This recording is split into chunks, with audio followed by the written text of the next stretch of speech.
¿Qué tal de nuevo? Muy buenos días. Bienvenidos a nuestro sistema informativo.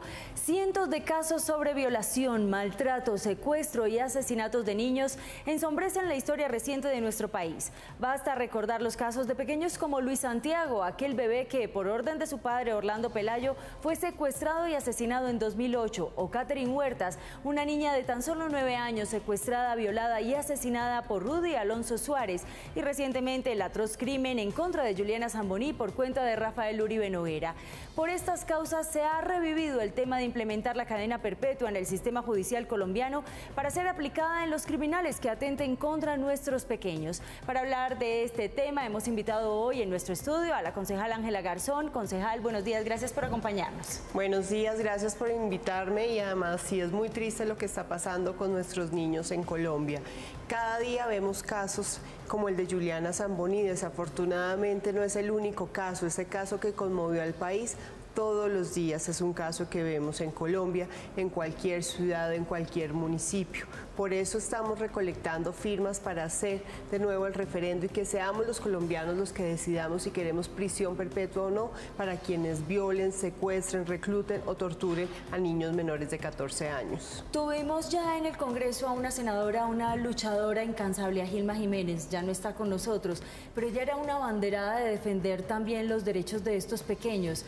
Sigue este legado, pero no pasó nada mientras ella estuvo abanderando, digamos, su lucha. Claro que sí, justamente esta recolección de firmas la estamos haciendo al lado de sus hijas, Joana y Viviana Jiménez, también, que están retomando las banderas de su madre, pero más que unas banderas es una causa que hay. Desafortunadamente, desde que Gilma murió han aumentado los números de casos, y está pasando algo muy grave en el país también. Están aumentando los casos de abuso sexual a niños entre 0 y 5 años. Esto es una alarma muy grande que hay que tener en cuenta cuando este índice viene creciendo y creciendo cada día. O sea, niños de 0 años, desde recién nacidos, están llegando a los hospitales, a medicina legal, abusados sexualmente.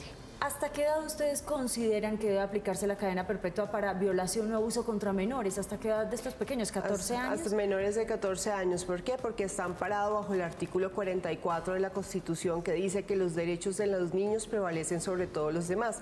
Lo que buscamos es cambiar el artículo 34 de la Constitución, que no permite que haya prisión perpetua, pero creemos que en caso de personas que lastimen, que abusen de niños, sí debe haber prisión perpetua. Para solamente traer a colación 3 ejemplos que hemos puesto durante la presentación, ¿qué penas hay en este momento y aplican en Colombia para estos hombres abusadores, maltratadores o reclutadores de menores? La pena máxima es de 60 años, pero hasta ahora no hemos tenido esta pena en Colombia. Esperamos que se empiece a hacer justicia. También es importante hablar que tenemos 99% de impunidad. Muchos de estos casos ni siquiera llegan a la justicia.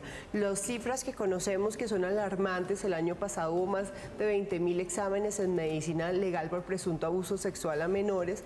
Estos casos que conocemos son solo los que se denuncian. Hay muchos menores que en este momento, mientras hablamos, están siendo abusados y que nunca llegan a conocerse esas cifras, nunca llegan a saberse lo que les está pasando, porque aquí no hay casi denuncias sobre estos casos. Pero si, como mencionas, la pena en nuestro país es hasta 60 años, para muchos de ellos ya esto sería de hecho una cadena perpetua. Lo que pasa es que no se aplica. Entonces, no. ¿Quién dice que con la recolección de firmas o con un referendo que ustedes hagan ante el Congreso se aplique aquí la cadena perpetua y de todas formas no suceda nada? Pero esto depende de un juez. Esa es hasta la pena máxima que se puede ver. En Colombia no ha existido esa pena.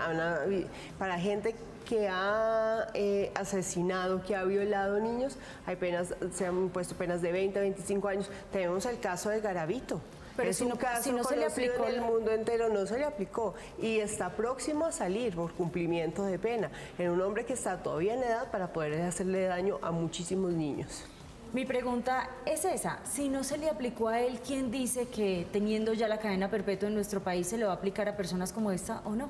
Precisamente porque sería la prisión perpetua la que existiría, la que se aplicaría a quienes abusen de niños, en un caso, por ejemplo, como el de Garavito, para que no tener en cuenta que no haya reducción de penas tampoco. Necesitamos que estas personas que le hacen daño a los niños no vuelvan a salir libres, porque estamos viendo casos de personas que han pasado inclusive 20 años, pero han salido y han vuelto a delinquir, han vuelto a abusar de niños. Es muy grave lo que les está pasando y además nuestra Constitución lo dice. Como sociedad tenemos una gran deuda con los niños de Colombia y es protegerlos. ¿Hasta dónde va la recolección de firmas? ¿Qué fecha debe ser entregada? Hasta junio debemos entregar a la registraduría más de 1.700.000 firmas para que la registraduría decida si son válidas o no, luego pase al Congreso y sea el Congreso el que diga que si debe haber referendo. Nosotros le estamos pidiendo al Congreso que esta vez nos deje a los colombianos decidir, porque el Congreso no decide si hay prisión perpetua o no, el Congreso decide si hacemos el referendo para que seamos los colombianos los que digamos sí o no a prisión perpetua para violadores, secuestradores, reclutadores de niños menores de 14 años. Pues, concejal, muchas gracias por habernos acompañado y estaremos muy atentos a si se logra el objetivo o no en la recolección de firmas. Claro, y más allá del objetivo de la recolección, sí les pedimos, si conocen de casos de niños que están siendo abusados, por favor denuncien. Está la línea 141 del Bienestar Familiar. No dejemos solos a nuestros niños. Perfecto, muchísimas gracias y una feliz tarde. Muchas gracias.